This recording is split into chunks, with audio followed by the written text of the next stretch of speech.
Brian Daboll, the new offensive coordinator of the Tennessee Titans, and I don't know if he thinks I should shave my head or not to make sure I blend in with everyone else now that works for the Tennessee Titans. What do you think?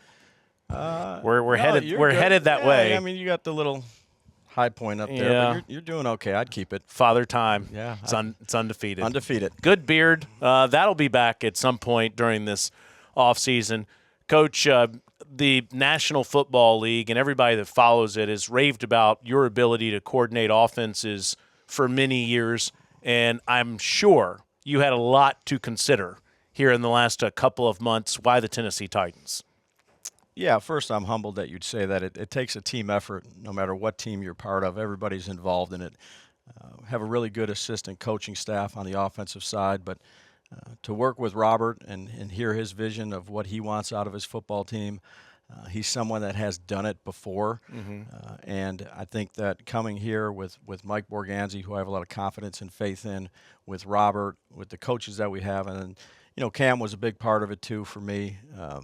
I think he's got a very bright future and look forward to working with him along with the rest of the guys. I know that last year during the draft process, everybody's looking at who they want to draft. The Titans had the number 1 pick in the draft, and they took Cam Ward. He's somebody I'm sure you studied significantly. There was a lot of conversation that, hey, if he falls to the New York Giants, maybe Brian Daboll would want Cam Ward to be his quarterback. How much did you learn about Cam a year ago? Yeah, we do a pretty extensive process on the quarterback evaluation. So spent a lot of time with him and talked to him whether it was at the Combine, whether it's a visit down to Miami, whether it's a Zoom. There was a lot of things, touch points that we've had with Cam, and then ultimately, watching his tape at Washington State, Miami, talking to his coaches. So we spent, quite a bit of time getting to know one another, and fate has it, we're together here. Oh, we'll talk more about him and the offense coming up, Coach. But you mentioned Coach Saleh. You shared a building with him for a few years as you coached the Giants and he coached the Jets. And you guys coached against each other in the preseason, I believe, each year. And you maybe hosted a pool party for the Dabulls and the Salehs. Is that right? Well, we practiced. We practiced against one another.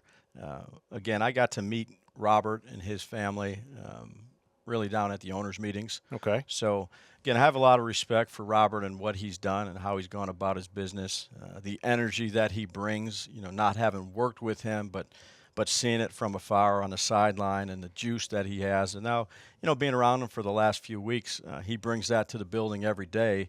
And I think that's a good trademark for a leader. I look forward to working with him and for him and, giving it everything we got. Were there 14 children at this pool party? Is that right? Because you have 6, he's got 8. Yeah, there's, you got to get your calculator out. Yeah. 2 great big families that are now in Nashville. Coach, you've coached in college or the pros for 30 straight years now, 26 in the National Football League. These last couple of months, did you have a time to really think about what you wanted to do next and how passionate you were about continuing to lead offenses? Yeah, it's the first time in 30 years where you're, sitting down at the dinner table at Thanksgiving or Christmas or, being able to watch your kids go to some sports games in November and December. Again, that's a short amount of time. You're talking about 30 years. I think you do a self-evaluation after every season of, things you need to get better at, things you think you were good at. Just had a couple more months to, bother the family and be around them. They were pretty excited when I got this job so I could get out of the house. We talked about your ability to coordinate offenses and lead offenses. You've coached a lot of great teams from the NFL to college. You had great success your 1 year at Alabama. You guys won the national championship when you were the offensive coordinator there. The New England Patriots won a couple of Super Bowls when you were working there. Is there something that those championship teams had in common? Look, it takes a lot to win a championship, and it was 5 at New England, and then it was a national championship at Alabama. I think that you learn from every experience. I've also had some seasons where it didn't go too well, and I think you can learn more from those than anything. But you got to have the right type of chemistry. The ball has to bounce your way. You have to be prepared. You have to work hard. You have to be disciplined. You have to be able to, fight through some, tough times, whether it's on the field, off the field. And you got to have a bunch of smart people that are willing to put their ego aside and work for the betterment of the football team. And even said that, it's hard to still do. So, I've been part, like you said, 30 years. I've had 6 championships, so you do the math. That's, when you're not winning a championship, you're pretty miserable usually at the end of a season. What was your scouting or what is your scouting report, Coach, for what the Tennessee Titans offense is currently? Well, we're diving into that right now. I think that, anytime you take over a new team, a new offense, I think you have to go through the tape with a fine-tooth comb, but you actually, unless you have some of the coaches, which we do with Luke and Randy, but I think it's a fresh start. It's a clean start. We're going to implement the things that we think are good for our players, and then we're going to learn things as practices go on, from phase 1 to phase 2 to phase 3 to training camp. And you have to be able to say, look, this really wasn't a good idea as a coach. Maybe this isn't the exact right thing we need to do. Pull it back, add another thing, have communication with your players. I think player input is important when you're putting together a system. So, again, we're at the introductory phases right now, kind of learning the language of how we're going to speak. I think that's important, so the players are all hearing the same message. And then each day of when the players get back, we'll kind of regroup, and maybe this was good, maybe it wasn't good, and try to do the best thing for our football team, first and foremost, and then for our offense second. Clearly, you think highly of Cam Ward and have for quite some time. As you will come to find, Dabes, there's no employee for the Tennessee Titans that spends more time in this building than he does, and he's gotten to know all of us quite well, and he has raved about you, saying he's a big fan of yours. And Coach Saleh said, quote, "You're the perfect man to match up with Cam and to maximize who he is." How do you challenge Cam to take the next step? Well, again, we're going to start from scratch of what we think a quarterback needs to do for an organization and then ultimately for your football team. It's not about one person. I'm just part of the group. I have a good quarterback coach with me, with Shea, who came from with the Giants, Carm, who's an offensive line coach, Luke and Randy and Gilu and Isaac. We have a good staff that has been meshing well together. Again, it's in February, so you got to make sure that you mesh well together in September and October, and be able to handle the tough times that come your way and be able to handle the good things. So I look forward to working with Cam. He's a competitive young man from the time I've had him relative to before the draft. So, again, April can't come soon enough. I know that it's easy to ask about comparisons to other quarterbacks. You worked with Drew Bledsoe and Tom Brady. You worked with Jalen Hurts and Tua Tagovailoa when you were with Alabama. You had great success with Josh Allen when you were the offensive coordinator of the Buffalo Bills. Is there something that Cam has that reminds you of one of those guys or anybody you've worked with before? Yeah, I learned this a long time ago, not just as an offensive coordinator. When you go to a new place, the most important thing is to build a relationship with that person. And, look, you can draw from your experiences, but to continue to say, well, he did it this way, he did it this way. What's important for Cam is the most important thing for me. So we're going to watch tape, and we're going to discuss plays, and we're going to look at technique and fundamentals and eye control and from all the guys that I've had. But there's so much to learn when you're learning a new offense, you're learning a new language. But I don't, I learned this a long time ago when I was talking to a slot receiver. How you remind me just like Troy Brown. Like I was like, wait a minute, I'm just me. And I take that with me. I think that's important. So, again, our conversations that we're going to have and what we're going to build is going to be, exclusive to Cam. But I'm going to learn some stuff from him. He's going to learn some stuff from us. And, we'll do the best thing for our football team. What'd you learn from Bill Belichick and Nick Saban? Yeah, this is we probably got – I could talk about that for days. Very blessed to have an opportunity as a young coach to work for, two of the all-time greats. They're exceptional at what they've done. And to sit in there and, I was a graduate assistant for Nick at one point. I was also his coordinator. I've worked for Bill in many different capacities. Two outstanding leaders that do it their own way. They're very smart. They're very disciplined. They're very demanding. They have a certain standard that everybody has to hold accountable to.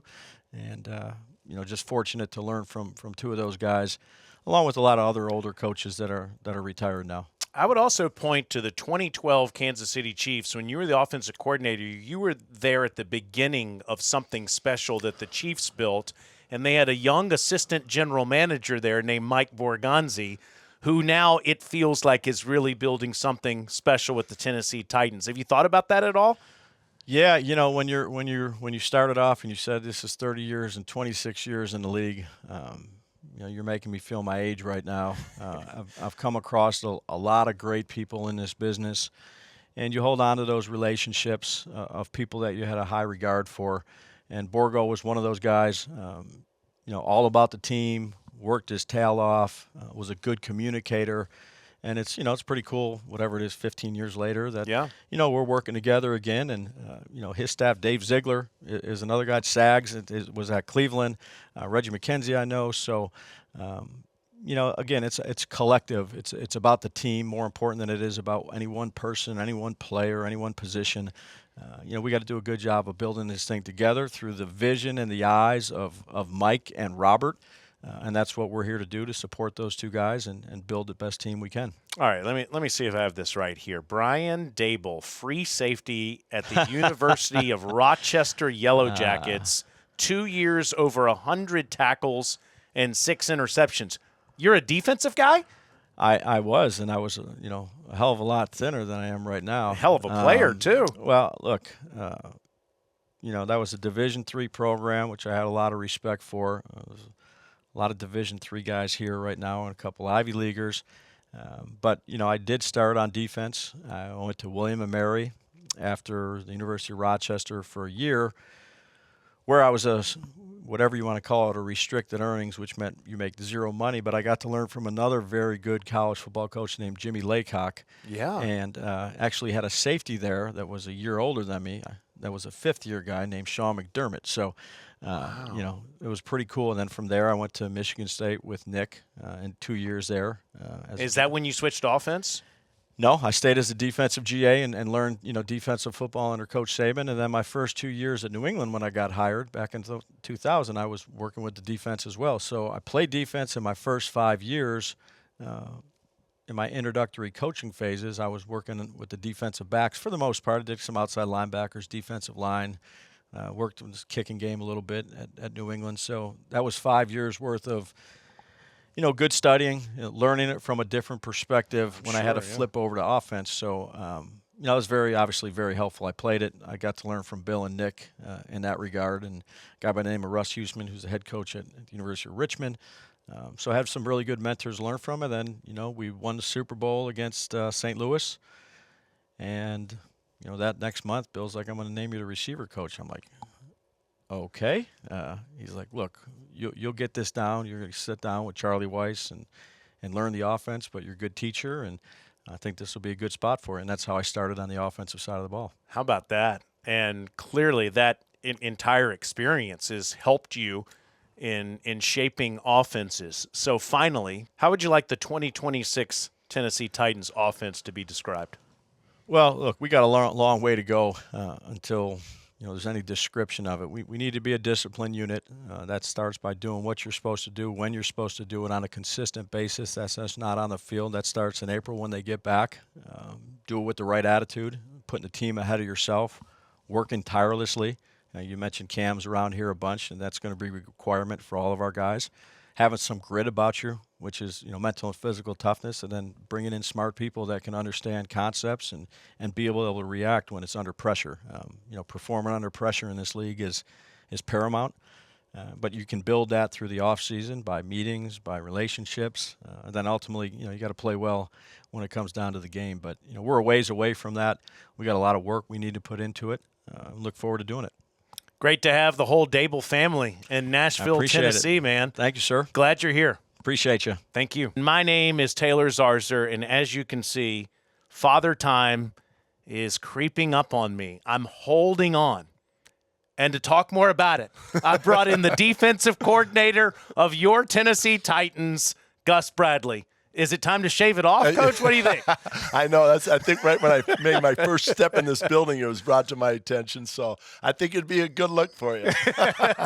You are on a staff filled with people that don't have much hair. Yeah, I don't know how that happened. That is intriguing, right? I mean, and interesting. But, yeah, I think it's probably over time, right? When you coach for a number of years, it's bound to happen. 37 straight years in coaching for you, 21 in the National Football League. I know having an all-bald staff is fun and all, but, Coach, you had a lot of opportunities. You're one of the most respected minds defensively in the National Football League. Why the Tennessee Titans? You know what? Obviously, relationships played a big part. Robert and I's relationship goes back to 2011 when he was hired as a quality control coach, and we've coached together during that time from 2000, what was it, 12 or 13 through 2016, and then even though we were apart, I mean, we communicated, talked on a weekly basis, and then to have the opportunity to be with him in San Francisco and really take a good hard look at what we're doing defensively, tear it apart, rebuild it. Was a great experience. So, I felt like what an opportunity to come back to Tennessee and continue to add to what we've already built as far as the package. You did a fantastic job with the Seattle Seahawks, won a Super Bowl there as their defensive coordinator, and Robert was on your staff. And you took Robert with you to the Jacksonville Jaguars when you became the head coach there. He was your linebackers coach. What is it about the relationship that the two of you have? What do you share philosophically, and how do you sort of help each other think differently? I've said this before that there's a lot of similarities with Robert and I, and then there's differences, and I think that's what's so good. We count on each other. He sees the big picture. I may look at it a different way, but we've always thought that when it's like a fence. When it operates the best, there's tension on both sides, and I think that's what we provide for each other. And and there's a great deal of trust. I know there's agendas for both of us. We all want to help the Tennessee Titans become the best team and to get to the ultimate goal. But there's no personal agendas. We're not doing it at the expense of anything. And so we support one another. We know it's always the challenges are coming from a good place, and it's worked for us. And obviously that was the case for a handful of years in Seattle and then in Jacksonville. But you guys were apart for 8 years. Did you stay close throughout that period? I know the NFL is one big fraternity because you went back to work together last year in San Francisco. Sure. I mean, our families are close. The wives get along, the kids. So, that part of it was there. The football concept, we would talk, but again, I mean, it is a competitive league. So, but, I think we'd always, I'd watch his film, they would watch our film, and you would just kind of pick some things up. But that's why I thought it was so cool together. Now you're able to speak freely and say, hey, this is what I thought I saw. Was that accurate? Same thing for him. And, it was good. So, yeah, I mean, I think you could say that we've been very close, even though we've been apart. Was there anything different about the way that the two of you worked together in San Francisco, or did you just pick up right where you left off? It felt like we picked up right where we left off. I think that, we both do our work in our offices, but I felt myself gravitating quite a bit to his office, and especially in the off season, we were together quite a bit of the time. But we'd always check in the morning, spend quite a bit of time in the morning, and then at night say, all right, let's is there anything else we need to look at? But he has really a good vision now, really a good vision, a really good idea what he wants this defense to look like, and it feels right, kind of the philosophy that we've been talking about that we built last year at San Francisco. I think a lot of Titans fans are curious about how the two of you will work together on game day. Last year, he's calling the plays for the defense for the 49ers, and you're the assistant head coach of the 49ers. Now you're the defensive coordinator. He's still calling the plays, but he's the head coach. Do you expect any changes, Coach, in the way that the two of you communicate on game day? I don't anticipate it. It's not something that we've talked about at this point, but I'm comfortable knowing if it was like last year, it was great. Yeah. And I think that, we communicated, like I mentioned in the press conference, if you're a spectator on Sunday, that's hard. Yeah. But it wasn't even close to that. There was constant communication. He had a vision, and there may even be reminders. Hey, Gus, make sure if we get this situation, I stay true to what we said. Okay. And then it's reminders of, hey, here's the situation. I mean, here's these situations we talked about. Let's not miss this opportunity. And there's a great deal of trust. Like I said, it seems like the word of the day, but it's so true. And I think that's why, I'm very comfortable with understanding my role. And I've just always been, what is my role and how best can I serve you in this organization? And, it's worked. I know what you want the Titans defense to be. We'll get to that in just a moment. What do you think the Tennessee Titans defense is right now as you come into this building? Well, I mean, I'm excited about the players.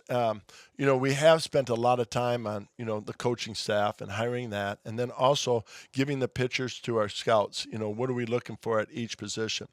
And I mentioned about that fresh start. So, yes, you can't help but watch some of the players, but just hearing, other the coaches talk about them when we're watching film, they might run a coverage that we're running. Let's see how they did it. And you watch some of the players and their skill set, and we're all excited and excited to get them in this building. And obviously, when you talk to them on the phone, right, I think that generates excitement too. So we're really looking forward, although we have a lot of work to do, we're looking forward to that first day when they step in the building. And there were clearly some different concepts that the 2025 Tennessee Titans defense had. How many people were up front at the line of scrimmage compared to what you traditionally like to do. Jeffrey Simmons is coming off one of the best seasons we've seen in quite some time, and some would argue maybe the best season any defensive player had last year. How do you make sure that you maximize his potential in a new scheme for him, Coach? Sure. Well, I think that you'll see, how we set up with our defensive line, it is advantageous for him. It's going to utilize his skill set. And I think he's talked to enough people and understand what we're going to do up front that it's generated excitement. But, they did a great job with him last year utilizing his skill set. And I've been very impressed, just the little bit of film we watched, fundamentals, things like that they did. I mean, well-coached team. And I really mean that before, now our job is to continue to add to that and build on what they built, what they started. Yeah. And, we reap some of the benefits of the hard work they put in, but now we have a job to do too and take him to the next level. And clearly he agrees with you, Jeffrey Simmons does, because he came up to Coach Saleh after the 49ers-Titans game and says, you need to come to Nashville. So I know he wanted to play in this scheme. Yeah, I mean, he's a great person, got a lot of great energy, and, that's what you hear about in this room, great teammate. And just like I mentioned, Robert Saleh sets the standard and the pace, and it sounds like Jeffrey Simmons does that for this team. What does Gus Bradley want the Tennessee Titans' defensive identity to be in 2026? Well, I think that's all of our coaching staff. Before we watch tape, before we get into scheme, we always bring that picture. What do we want them to say? What do we want it to look like? And it comes back to the two words, fast and violent. And, nothing is at the expense of those two principles. So add things, take some things out, whatever it is, but let's make sure that that's what shows up every Sunday. I mentioned at the beginning, Coach, 37 straight years in coaching. I know you're a proud member of the Bison, as you were a safety there for North Dakota State, and also a punter too. What were you better at, by the way, safety or punter? I'm going to say free safety, but if people looked it up, it'd probably be punting. Do you go and mess with the punters still to this day? Oh yeah, I talk to them, but I don't get too close to them. But yeah, we have some laughs and stuff. But I do know this, by punting at one time, I do have a great appreciation, right? The punters and I generally have a great relationship. They change the field position, and but no, I get along great with them and enjoy, because I think I have so much respect for what they do. Well, we mentioned all those straight years in coaching, 21 straight now in the National Football League. What has the game of football given you? Well, I mean, it's changed our life. I mean, not only for myself and my wife, but our kids. And, I think the people that you meet, and I mentioned this, I think, in the press conference, that when you go out and you meet people, or even at the combine, you find out there's a lot of good people.